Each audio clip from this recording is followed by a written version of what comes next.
holiness is a way.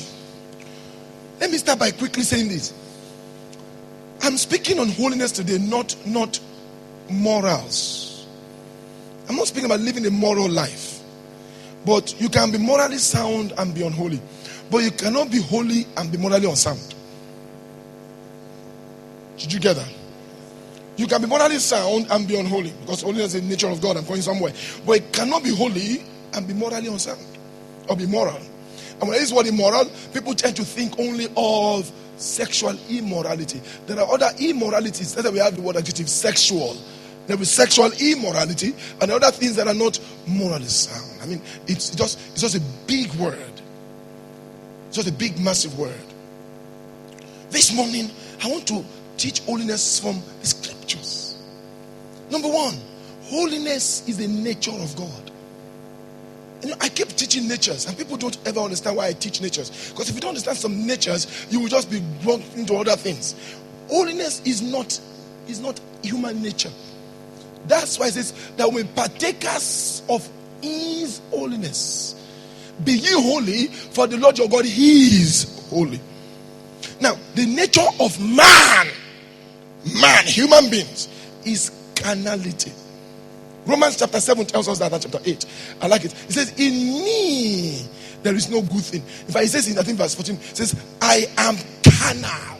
That was Paul saying, naturally, a human being is by nature carnal. The word carnal means lower. It's not holy. It's not godly. It's not like that. So it's our carnal nature. It's normal for me to be carnal. If I am carnal, that is who I am by my nature. Now, the devil by nature is deceitful. He's a liar. So John chapter, I'm giving 3 natures now. The nature of the devil by default. Default means when you put on something by default, the thing he will do naturally. John chapter 8 tells us that. He said, and you know, one of the boldness of Jesus. I'm preaching a message one day on the boldness of Jesus. I didn't realize, if you study the book of Matthew, Mark, Luke, and John, you find a Jesus we don't know. Christ was a bold person, was very radical. He was very radical. It's deep for you to look at people and you say, you have your father the devil. You call people children of the devil. That was bold. And these are Pharisees. Say, you have your father, the works of your father, the devil you will do. That can be quite offensive, don't you think so? I mean, to look at people and you say, your father is the devil. Now that was bold. I mean, you have to be tactful today and a bit diplomatic, don't you think so? It was spot on. He wasn't going to tongue twist certain things. You have your father, the devil. Then in verse 44, he says, the works of your father you will do. He said, when he speaks a lie, he speaks of his nature. It is natural for him to lie. It's not normal for the devil to say the truth. So when he speaks a lie, he by default, but he's programmed to lie.